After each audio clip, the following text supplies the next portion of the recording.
right, parents, you know that feeling when you're running on fumes, juggling kids, a spouse, and maybe even a job that's lost its spark? What if I told you there's a way to hit the refresh button on your career without your family life falling apart? Stick around because today we're exploring how you can rediscover your passions and reinvent your work life, even amid laundry piles and soccer practice.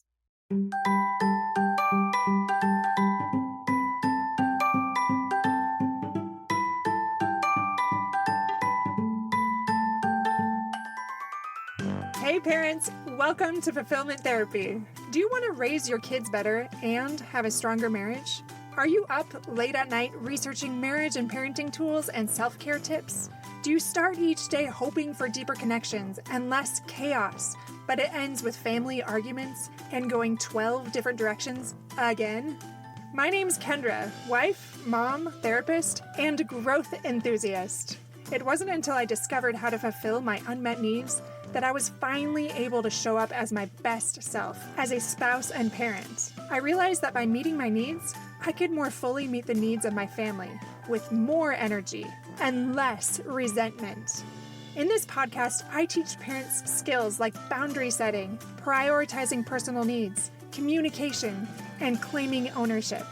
Just like my clients, you'll be shocked by the improvement in your marriage, parenting, and personal life when you focus on fulfilling your important unmet needs. Ready to prioritize yourself so you can quit mentally throat punching people? Then grab those earbuds and head outside, and let's rock and talk.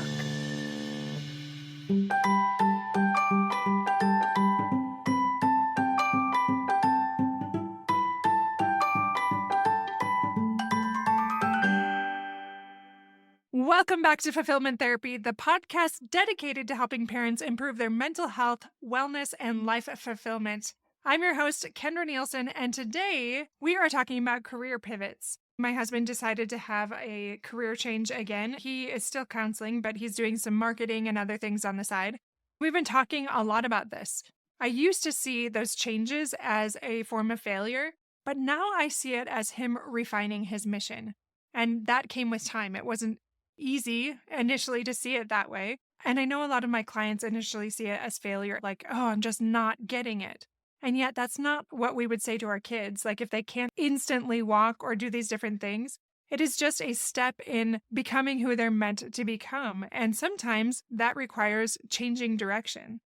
Some of us get more distracted or even afraid and jump to other opportunities instead of taking the path that might have a more direct route. As long as we are trying to become our best selves and course correct when we receive new information that helps us understand what we can be doing that will fill us with greater joy and fulfillment, then that is not a failure, but is simply information to help you move forward in the best way. A midlife career pivot is a significant professional change, typically between the ages of 35 to 55, and it's often driven by this desire for more meaningful work or for that better work-life balance. For example, I didn't want to commute at my last job as a therapist, and I wanted to be more available for my kids instead of getting that pressure to work more or to work less or to work at this location or work remotely. It just felt too frustrating and too complicated. I wanted more flexibility. And maybe that's you. Maybe you want something different and you feel like you can't get it where you're currently at. So some common triggers for parents is they might feel stuck in an unfulfilling job. They might be like me, desiring more of that flexible family time. Or they might be realizing that their current career doesn't align with their evolved values and priorities. I think the key there is remembering those evolved values and priorities, because sometimes they're not super apparent when we are first starting out a career. For example, I really value freedom and flexibility and personal growth. If I'm in a career that doesn't give me those things, I'm not going to be happy. So for me, it is not a good idea to work for someone else. But you might value different things, and that's completely okay. Like maybe you want to collaborate as a team and you love being of assistance, or maybe you really enjoy working with children and cannot do that in your current job. So you want something more fulfilling. You've known it for a while, but did what you thought was best for everyone, but you're feeling depleted and unhappy. Now I'm going to go back to what Jennifer Finlayson Fife talks about, that one up, one down relationship. Are you seeing yourself as an equal in the family? Would you want your spouse or your children to do the same thing when they are in a situation where they are feeling like they have to stay and there's no option? Or would you give them the freedom to do the things that will help them become their best selves? The goal here is to allow yourself to do those things that will bring you the most joy instead of making excuses and not being able to see a way past that. Here are some signs that it's time for a career pivot. Maybe you have that chronic stress and burnout affecting your family life. Maybe you feel this lack of enthusiasm for your current work. Or maybe you have that feeling of disconnection from your professional identity. Like you just don't see yourself in that light anymore and it doesn't resonate with who you are now. Or maybe you find yourself daydreaming about different career paths. Oprah Winfrey said this: "The biggest adventure you can take is to live the life of your dreams." Are you living the life of your dreams or are you just making excuses? It's so easy to get stuck in that trap of justifying why we can't do something instead of exploring ways that we might be able to. And it's hard when things feel tight, when it feels impossible, and yet there often are very simple ways if we'll open our minds to the possibility. A lot of my clients really struggle overcoming that fear and that resistance in those first steps when we start to talk about possible changes. So address those common fears. Maybe it's financial instability. Maybe it's starting over. Maybe it's imposter syndrome. I have another client that's an executive and a mother of two, and she was really afraid of leaving her stable job, but she found more energy as she stopped justifying and allowed herself to take those next few steps until she was in that place where she moved to freelance consulting and had everything that she was looking for with increased fulfillment. So what are some strategies you can use to build that confidence so you can move forward instead of staying stuck? Well, you can take some skills assessments. I know a lot of colleges and universities do things like that, or online, there's a lot of free resources. Just a quick Google search will help you with that. You can also do informational interviews. When I was going to go back to school, I decided to interview a bunch of professors just so I knew I wasn't wasting my time. This is what I'm really interested in, but I don't know what I don't know. How can you help me? Where should I go? What major should I steer towards? I just don't know. And once I had those interviews, then I felt so much more confident moving forward. It can also be part-time exploration. Maybe you get a part-time job in something that you think might be fun, but you don't want to jump in fully until you really know. It can also be taking a course in the meantime to close that gap in some of your career deficiencies. Whatever it is, it doesn't have to be this huge, big thing, but it can be broken down into little things. Another thing you can do is research growing industries that align with your interests and your skills. Again, AI is so beautiful. I'm so glad it's out now. It's just very simple to research things that might have taken you a very long time before. So consider careers offering that better work-life balance, especially if you're a parent. For example, one of my clients was a former accountant, but then became a virtual CFO for startup companies. That allowed him more time with his family instead of just working crazy hours. Steve Jobs said, "The only way to do great work is to love what you do. If you haven't found it yet, keep looking. Don't settle."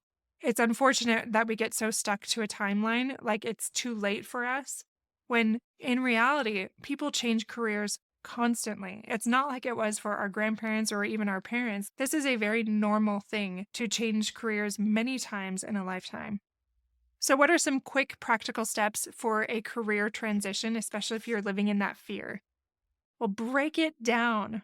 Super simple way you can do this, and I do this with a lot of my clients, is set a 20-minute timer first thing in the morning when you sit down at your desk. Put it on for 20 minutes just on weekdays.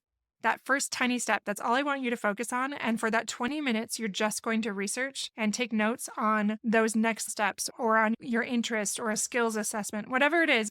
It's just career development, career research, because you don't know what you don't know right now. And the unknown is the scary part that is often keeping you stuck. So just set a 20-minute timer 5 times a week. Eat that frog, do it first thing in the morning so that it doesn't become this big stumbling block of mental fatigue that you avoid throughout the day. Get that done. Super simple.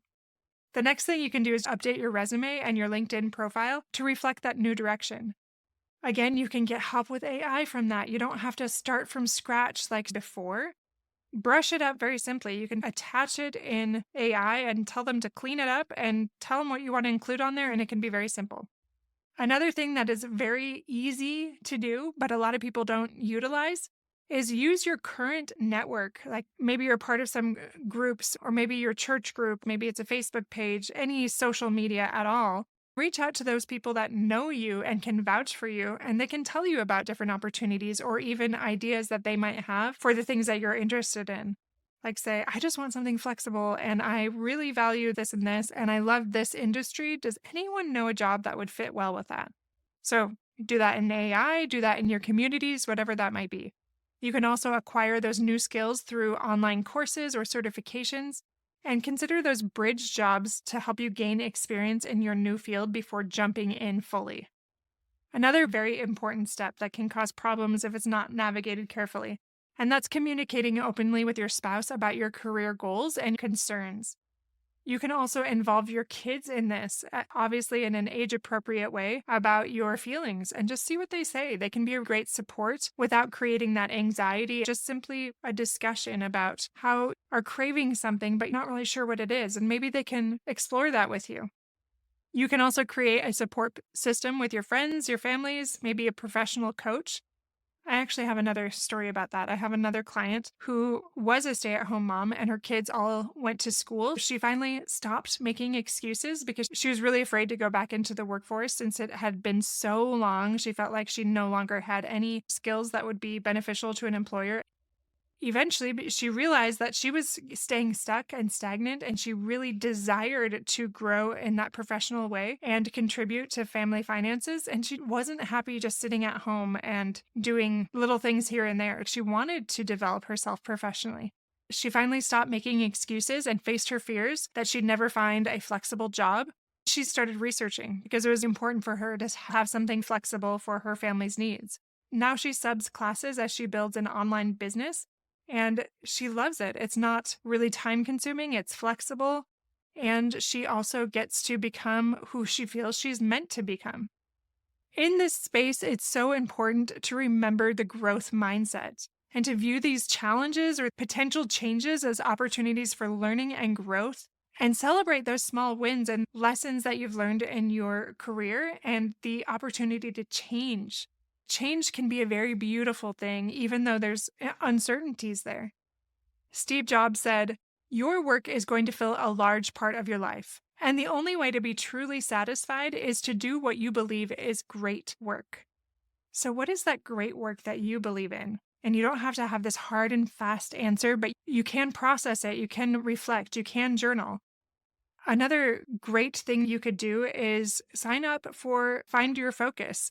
That is a course that I offer. It really helps you break things down if you're interested in becoming an entrepreneur and starting an online business and a podcast. That is a very simple step that will break it down into those little steps for you to become an entrepreneur. During this process, it's really important to maintain that work-life balance during that transition. Set boundaries to protect your family time and practice self-care to manage stress and maintain your energy.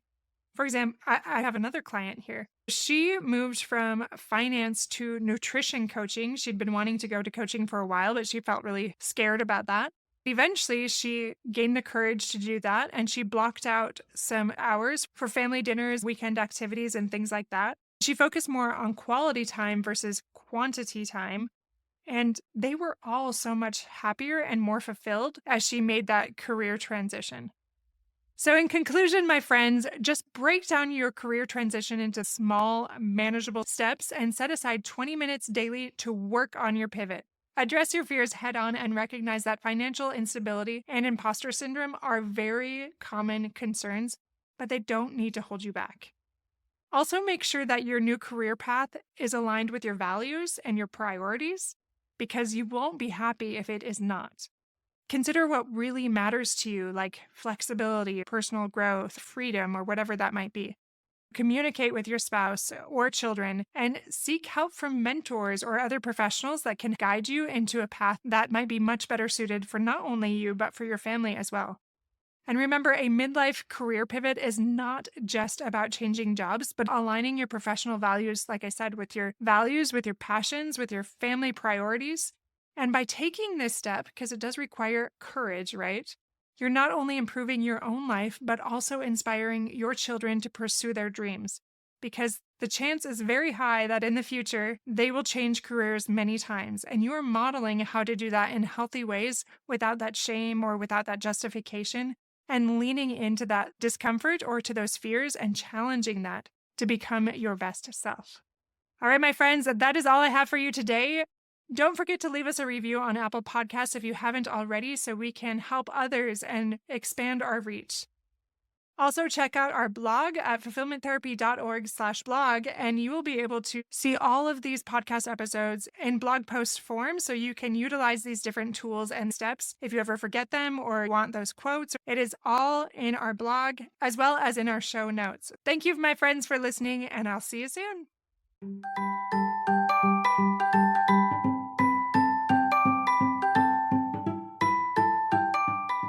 Hey friends, I hope you enjoyed today's episode. If you did, chances are someone else would too. Would you take 30 seconds to share this with a friend who's looking for greater family fulfillment? And while you're sharing, tell me what you think about the show by leaving a review on Apple Podcasts. It refuels me when I hear this podcast is helping you, no matter what your house or your hair looks like. I'll meet you back here every Monday and Thursday morning for more episodes. Until then.